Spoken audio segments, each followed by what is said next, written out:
Hello everyone, welcome to my channel. तो भाई अब हम बात करते हैं हमारी मिडवाइफरी के अंदर जो है चैप्टर 6 की। ठीक है, तो ये हमारा चैप्टर 6 स्टार्ट हो गया है और चैप्टर 6 के अंदर जो है हमारा इसमें endocrinology in relation to reproduction. तो इन्होंने बताया है इस लेसन के अंदर जो हम स्टडी करेंगे वो करेंगे रिप्रोडक्टिव सिस्टम का, हमारे एंडोक्रोनोलॉजी यानी कि जो हमारे हॉर्मोन्स या फिर हमारे जो ग्लैंड्स होते हैं तो उनका क्या संबंध रहता है इनसे। ठीक है, तो एंडोक्रोनोलॉजी का क्या रिलेशन रहता है प्रजनन क्रिया से, तो ये इसके अंदर हम स्टडी करेंगे।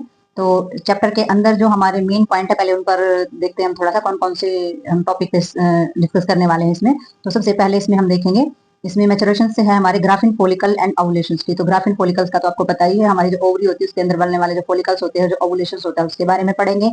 और कॉर्पस ल्यूटेन्स जो है वो कैसे मेंटेन रहता है उसके बारे में पढ़ेंगे। फर्टिलाइजेशन के बारे में हम इसमें डिस्कस करेंगे। प्लेसेंटल्स एंडोक्रोनोलॉजी जो होती है प्लेसेंटा के विषय में जो चीजें हैं वो सारी की सारी हम इसमें सीखेंगे। और प्लेसेंटा के हार्मोन्स के बारे में हम इसमें जानेंगे और प्रोटीन हार्मोन्स के बारे में भी हम इसमें स्टडी करेंगे। और इसमें हमारा सेट्रॉइडल हार्मोन्स होते हैं उनके बारे में जानेंगे। डायग्नोज वॉल्यूम जानेंगे हम अपने प्लेसेंटल हार्मोन्स की। और जो एंडोक्राइन ग्लैंड्स जो हमारे ड्यूरिंग प्रेगनेंसी जो चेंज होते हैं उनके बारे में भी जानेंगे, जैसे कि प्यूटर्टी ग्लैंड्स है, थायराइड ग्लैंड्स है, तो इनके बारे में भी हम जानेंगे। वैसे इस ग्लैंड्स के बारे में हम फर्स्ट ईयर में सारा सब कुछ डिटेल में कर चुके हैं, बट इसमें जो प्रजनन क्रिया यानी कि प्रेगनेंसी, ड्यूरिंग प्रेगनेंसी हमारे ग्लैंड्स क्या क्या चेंज करते हैं और क्या क्या इफेक्ट इनकी वजह से पड़ता है वो हम इसके अंदर डिस्कस करेंगे। तो एड्रेनल कॉर्टेक्स जो हमारा रेनल के ऊपर होता है, पैराथायराइड ग्लैंड से पेनक्रियाज, तो सारे के सारे जो ग्लैंड्स हैं इनके बारे में हम जानेंगे कि रिप्रोडक्टिव सिस्टम में इनका किस तरीके से योगदान होता है। ठीक है, तो हार्मोनल जो हमारे इन्फ्लुएंस होते हैं necessary for the maintain of the lactation. तो हमारे जो हार्मोन्स होते हैं वो किस तरीके से जरूरी होते हैं, किस तरीके से हमारे मेंटेन करते हैं लैक्टेंस को। ठीक है, तो ये सारे की सारे जितने भी टॉपिक हैं वो हम इस चैप्टर के अंदर क्लियर करेंगे। तो आइए देखते हैं एक एक करके। सबसे पहले इसके बारे में थोड़ा सा इसकी जो डिटेल है, जो इंट्रोडक्शन है उसके बारे में जानेंगे कि भाई किस तरीके से हम लेसन को आगे बढ़ाएंगे। ठीक है, तो वही हमारा जो एंडोक्राइन सिस्टम होता है, तो endocrine glands play very important role in the physiology of reproduction. तो इन्होंने बताया है कि जो हमारा एंडोक्राइन जो ग्लैंड्स होता है वो बहुत ही ज्यादा महत्वपूर्ण रोल अदा करता है हमारे रिप्रोडक्टिव सिस्टम के अंदर, यानी कि प्रजनन क्रिया के अंदर शारीरिक रूप से बहुत ही अहम रोल यानी निभाता है। और एंडोक्राइनोलॉजी का जो रिलेशन होता है रिप्रोडक्टिव सिस्टम में, उसमें कौन कौन सी नॉलेज हमारी जो इंक्लूड होती है तो हम देखते हैं इसमें आगे। तो सबसे पहले इन्होंने बताया कि हार्मोन जो होते हैं hormones essential for the maintain of the Graafian follicle ovulation maintain of corpus luteum after fertilisation. तो इन्होंने बताया कि हार्मोन का जो एसेंशियल जो चीजें होती है हार्मोन्स, वो क्या करते हैं, वो हमारा जो ग्राफिन फॉलिकल्स होते हैं उनको मेच्योर यानी कि परिपक्व बनाने में हेल्प करते हैं, ओवुलेशन में भी हेल्प करते हैं और कॉर्पस लुटेन को मेंटेन करने में भी काम करते हैं फर्टिलाइजेशन के बाद।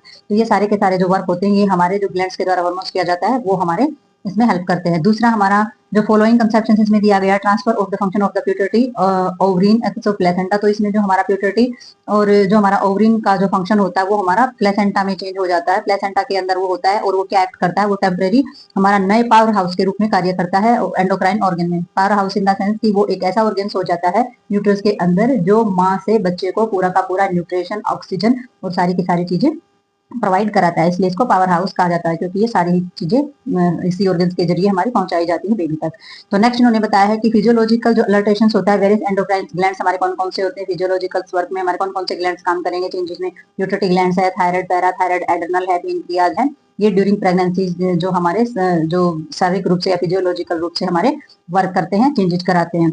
तो नेक्स्ट हमारा इसके अंदर आ जाता है एंडोक्राइन कंट्रोल ऑफ लेबर। तो एंडोक्राइन जो होता है वो हमारे लेबर यानी कि जो हमारा डिलीवरी का जो वर्क होता है उस पर कंट्रोल होता है। और बाकी का इसमें जो डिटेल है वो चैप्टर 13 के अंदर हम लेबर के बारे में पूरा का पूरा पढ़ेंगे, लेबर स्टेज के बारे में। हार्मोनल इन्फ्लुएंस ड्यूरिंग परपीरम्स जो हमारा necessary maintain of the lactation. तो हार्मोन जो होते हैं वो बहुत ही ज्यादा जरूरी होते हैं हमारे डिलीवरी टाइम के बाद या प्रेगनेंसी के बाद, बहुत ही ज्यादा जरूरी होते हैं, क्योंकि क्या मेंटेन करते हैं, लैक्टेशन मेंटेन करते हैं। लैक्टेशन यानी कि जब माँ बच्चे को दूध पिलाती है, यानी कि स्तनपान की जो प्रक्रिया होती है उसको भी मेंटेन करने का काम करते हैं। हार्मोन का सेक्रेशन अच्छे से नहीं होगा तो माँ बच्चे को दूध नहीं पिला पाएगा, क्यों, क्योंकि मिल्क का जो सेक्रेशन होता है वो नहीं हो पाएगा। तो ये हमारी कुछ चीजें थी, आगे देखते हैं हम इसके बारे में।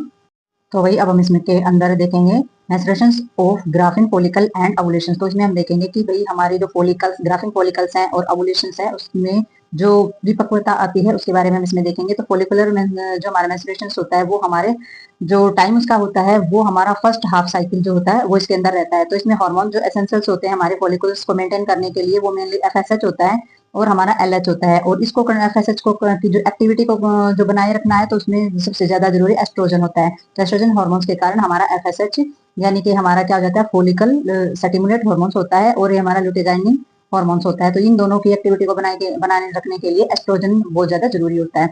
तो ओव्यूलेशन में अगर हम देखेंगे इसमें, तो ओव्यूलेशन के अंदर क्या है, ओव्यूलेशन का जो हमारा इन्फ्लुएंस है एफएसएच अबाउट 20 ग्राफिंग फॉलिकल जो है वो डेवलप होते हैं हमारे।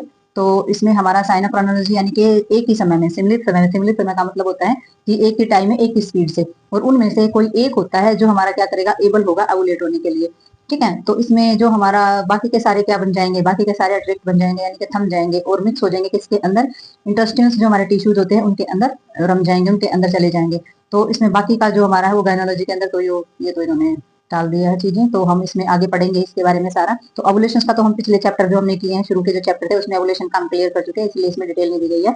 तो इसमें कोज ऑफ ओव्यूलेशन बताया कि ओव्यूलेशन के कारण क्या क्या रहते हैं, तो पॉसिबल जो फैक्टर की जो इन्वॉल्वमेंट होती है ओव्यूलेशन में, तो वो भी पीछे हम 18वें पेज पे सारा का सारा डिस्कस कर चुके हैं ओव्यूलेशन के अंदर। तो इसमें change with in the follicle after ovulation, तो ओव्यूलेशन के बाद में हमारे जो ग्राफिक फॉलिकल्स होते हैं उनके अंदर क्या क्या चेंजेस आते हैं, तो उन्होंने चेंजेस में बताया है एवास्कुलर ग्राफिंग जो है फॉलिकल्स जो होते हैं वो हमारे क्या बन जाते हैं, वासोकुलाइज्ड बन जाते हैं, और हमारा ग्रेनुलोजा जो हमारे सेल्स होते हैं वो न्यूक्लियाइज में चेंज हो जाते हैं, और हमारे मॉर्फोनोलॉजी जो अलर्ट ग्राफिक्स जो होते हैं फॉलिकल्स जो होते हैं वो हमारे कॉर्पस के अंदर चेंज हो जाते हैं। तो ये होते हैं हमारे ओव्यूलेशन। आफ्टर ओव्यूलेशन से जो हमारे चेंजेस आते हैं उनके बारे में बताया गया है।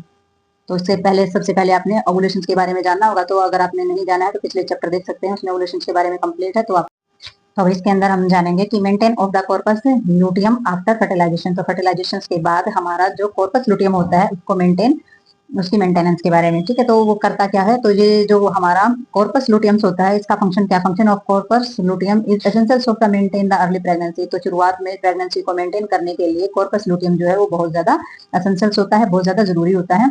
तो इसमें जो हमारा कॉर्पस लुटियम्स होता है उसका secretion about 40 mg of progesterone a day, तो वो जो हमारा कॉर्पस लुटियम्स होता है उसके द्वारा पूरे दिन में 40 mg जो होता है प्रोजेस्टेरोन हार्मोन का सेक्रेशन किया जाता है, जो कि हमारी जो प्रेगनेंसी की जो पूरी की पूरी ड्यूरिंग प्रेगनेंसी जो चीजें होती है उसको मेंटेन करने के लिए जरूरी होता है। तो प्रोजेस्टेरोन हार्मोन्स का सेक्रेशन ये करता है। और आफ्टर इम्प्लांटेशन, और जब इम्प्लांटेशन हो जाता है तो ह्यूमन कोरोनिक जो हमारा कोरोनिक गोनाडोट्रोफी यानी ये भी हार्मोन्स का नाम है, पॉसिबली ह्यूमन प्लेसेंटा से लैक्टोजेंस एचपीएल ये भी हमारा हार्मोन है, सीक्रेट बाय द साइटोट्रोपोब्लास्ट सेल्स जो हमारे होते हैं मेंटेन दा। तो ये सारी की सारी जो चीजें हैं जितने भी हमारे हार्मोन्स हैं, कोरोनिक गोनाडोट्रोफी एचसीएलजी एचसीजी हमारा होता है, या ह्यूमन प्लेसेंटस लैक्टोजेंस जो होते हैं यानी कि एचपीएल होता है या एचसीजी होता है, ये सारे के सारे हमारे किस चीज में मदद करते हैं, मेंटेन करने में, किसकी, कॉर्पस लुटियम्स की ग्रोथ और उसके जो फंक्शन होते हैं उनको, उनमें वो जो वर्क होता है उसमें हमारी हेल्प करते हैं, उसके फंक्शन भी कराते हैं, उसकी ग्रोथ भी कराते हैं और उसको मेंटेन करने का काम भी करते हैं। तो सारे के सारे हार्मोन्स जो है यानी कि एंडोक्रोनोलॉजी इसीलिए सबसे ज्यादा महत्वपूर्ण होती है, क्योंकि हर चीज को मेंटेन करने के लिए आपको एंडोक्रोनोलॉजी यानी कि सारे के सारे हार्मोन्स का ही डिटेल मिलेगी इसमें। तो इसमें हमारा प्लेसेंटल एंडोक्रोनोलॉजी के अंदर हम देखेंगे तो इसमें बताया 6 से 8 हफ्ते ट्रांसफर होते हैं हमारे फंक्शन कॉर्पस लुटियम जो होता है placenta which act temporary as new endocrine organ of powerhouse of hormone production. तो इन्होंने बताया कि 6 से 8 हफ्ते के बाद जो हमारे जो फंक्शन होते हैं कॉर्पस लुटियम्स के वो प्लेसेंटा में चेंज हो जाते हैं, और ये टेम्परेरी हमारा न्यू एंडोक्राइन ऑर्गन रेडी हो जाता है, जिसे पावर हाउस के नाम से भी जाना जाता है, और हार्मोन का टेम्परेरी प्रोडक्शन करने का काम ये करता है। तो ये हो जाता है हमारा प्लेसेंटा। तो इसमें जो हार्मोन्स ऑफ प्लेसेंटा, अगर हम प्लेसेंटा के अंदर हार्मोन्स का वर्क देखें तो प्लेसेंटा जो है प्रोड्यूस करती है variety of hormones of which the protein and steroids hormones and significantly important. तो उन्होंने बताया कि प्लेसेंटा जो है वो बहुत ही वैरायटी के यानी कि बहुत ज्यादा मात्रा में, बहुत ज्यादा तरीके के, बहुत ज्यादा वैरायटी के हार्मोन्स जो है वो रिलीज करती है। प्रोटीन और स्टेरॉइड्स हार्मोन्स जो होते हैं वो इसमें से इंपोर्टेंट होते हैं, और इसमें हमारे साइनस और ट्रोफोब्लास्ट जो है वो कंटेन करता है abundant rough endoplasmic reticulums, Golgi bodies और मिटोकॉन्ड्रिया। तो इसमें जो हमारे जो ये सेल्स होते हैं यानी कि हमारा साइनोट्रोफोब्लास्ट जो होता है वो हमारा बहुत ज्यादा मात्रा में हमारे वहां पर एंडोप्लाज्मिक रेटिकुलम, गोल्गी बॉडीज और मिटोकॉन्ड्रिया पाया जाता है। तो आपको पता है सेल के अंदर पाए जाने वाले ये हमारे ऑर्गन्स होते हैं। और इसमें साइनस ट्रोफोब्लास्ट जो होता है वो उसमें प्रिंसिपल साइड प्रोटीन और हमारे स्टेरॉइड्स हार्मोन्स जो है वो प्रेगनेंसी के अंदर अच्छा काम इनका होता है। तो ये अहम भूमिका हमारी निभाते हैं प्रोटीन और स्टेरॉइड्स। तो आगे इसमें हमारा प्रोटीन हार्मोन आ जाता है, जैसे कि प्रोटीन हार्मोन्स के अंदर इन्होंने बताया है कि जो हमारा प्रोटीन हार्मोन्स होता है, protein hormone are the similar but not the necessary of the identical with those produced by the pituitary. तो इन्होंने बताया कि जो हमारा प्रोटीन हार्मोन्स होता है वो हमारे प्यूटरी के द्वारा, जो प्यूटरी ग्लैंड होता है उसके द्वारा जो सेक्रेशन किया जाता है तो उसी के जैसा होता है, बट जरूरी नहीं है कि वो बिल्कुल सेम ही हो, उससे अलग भी हो सकता है।